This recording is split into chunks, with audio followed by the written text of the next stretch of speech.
আর সবশেষ কথা যেটি বলবো, এরকম বড় বড় লিডারদের সামনে কথা বলার একটা ঝামেলা আছে, গলা কাঁপে, কারণ অত সুন্দর করে কথা আমি বলতে পারি না, ঠিক আছে? আর চমৎকার করে কথা বলার মতো সেই যে অভিজ্ঞতা, সেটাও আমার নেই। খুব পরিষ্কার ভাবে বলতে চাই যে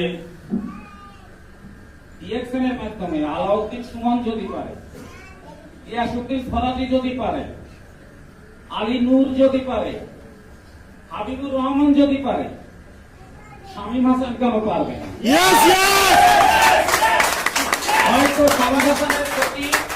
হয়তো শামীম হাসানের গতি খরগোশের মতো হবে না, কচ্ছপের মতো হবে, কিন্তু সে ঠিকই একদিন পৌঁছে যাবে মাকামে মঞ্জিল।